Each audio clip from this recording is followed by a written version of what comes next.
Good day, my fellow friends. I am so excited because 2 days ago we received a package, which is the latest Panasonic camera, which is the AU EVA-1. Panasonic has not released something that's in between the GH5 range and Varicam LT. So this would comfortably sit in between them. It's funny that Panasonic has been focusing so much on the consumer level camera. I mean, it's impressive, the GH4. When I saw the specs, I was thinking, wow. But it's never something that is in between that is not so expensive but not so consumer based. Sometimes you just need to impress your customer. If you've been following my Facebook page, you would know that I actually had a few hours to play with the prototype of the EVA-1. There were a few bugs and a few issues that I faced when I was playing around with it. Again, it's a prototype model. What I heard from Panasonic is that they have improved the production model and fixed a lot of the bugs, and some of the bugs can be fixed by firmware updates. And of course, the camera grip. It now can hold a much heavier weight before it actually flip over. On the camera. Without further ado, let's open up and let's unbox this camera. Very sharp knife.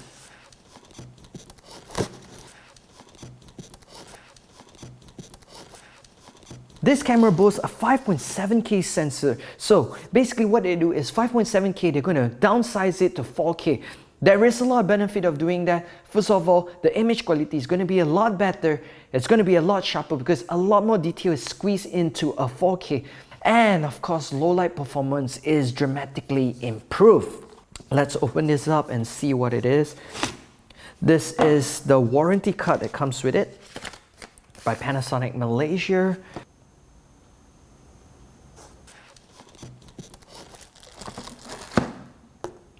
This is the charger, and it's a dual charger. Actually, Panasonic loves a lot of things dual. It comes with a dual SD card slot, a lot cheaper than the P2 card that's used by the Varicam LT. This camera also comes with dual native ISO, which is their base ISO of 800 and their ISO of 2500, which is more sensitive to light. It comes with a DC power. This is the battery. Panasonic is actually giving out 2 free batteries, so in total you get 3. That's why it's a good thing that they have actually dual slot for charging. This is the power cord. This is the strap. This is the shotgun mount and the screw for it. Quite basic. And let's get into the main part. Instruction manual. The monitor. When I was playing around with it, when I got the prototype model, I realized that the screen is really small. Especially if you're shooting on log file, it's really hard to catch focus. If you have not known, the Panasonic EVA-1 doesn't have a viewfinder, so you highly depend on this monitor. It's a touch screen. A lot of the menu you have to go through and you have to click through this screen itself. And this is the camera. The rest of it is an empty box. Let's put that down. So let's now open and review the main star for this unboxing video, which is the EVA.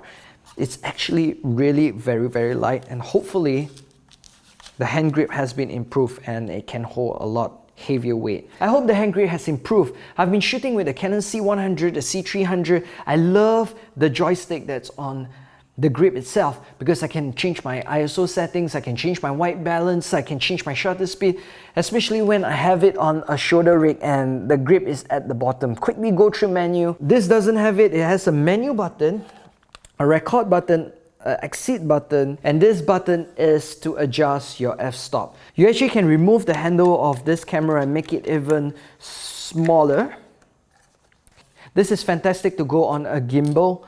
This camera has the 2 dual SD card slots. It has 2 XLR slots, SDI, timecode in and out, DC power, and the headphone jack. Here you have the USB 2.0 host. Host, I think it's most probably that you plug in your hard disk and you can transfer from the camera directly to the hard disk.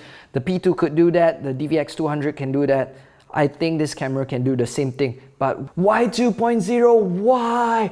If it's going to transfer footage, 2.0, it is going to take a long time. I mean, USB 3 has been around for a long time and the transfer speed is a lot faster. Why Panasonic? Why a 2.0 host? How long is it going to take for me to transfer the image from the memory card of this to the hard disk? There is a service port as well, most probably for firmware updates, and the HDMI port right over here. The battery slot. One thing you don't see from a lot of the competitors out there, especially in this range, is the EIS, Electronic Image Stabilization. It's basically cropping in slightly and then adjusting it so that it looks like a tripod shot. It comes with built-in ND filters and also IR filter removal. So you can put in the IR filter, you get a lot of artistic looks. Apparently it's supposed to give you better low light performance. I'm not sure about it. I've not used it. I've never got a chance to use it. I'm going to play around with it. I'm going to upload a lot more sample footage on our Facebook page. So definitely follow us on Facebook. Everything else looks pretty standard.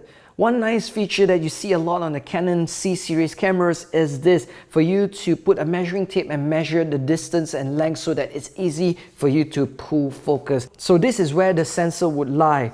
It comes with 2 built-in microphones, and if you come in the DSLR generation, this is really very helpful, an EF mount. So what I'm going to do is I'm going to try to turn on this camera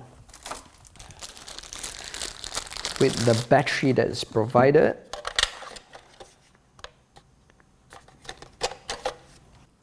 The battery is flat. So this is the unboxing video of the Panasonic EVA-1. If you're planning to give this camera a try and use it for your job, do contact us. We are renting this camera out. The details is on your screen right now. Also go to our website www.wahcool.com. Thank you for watching this video.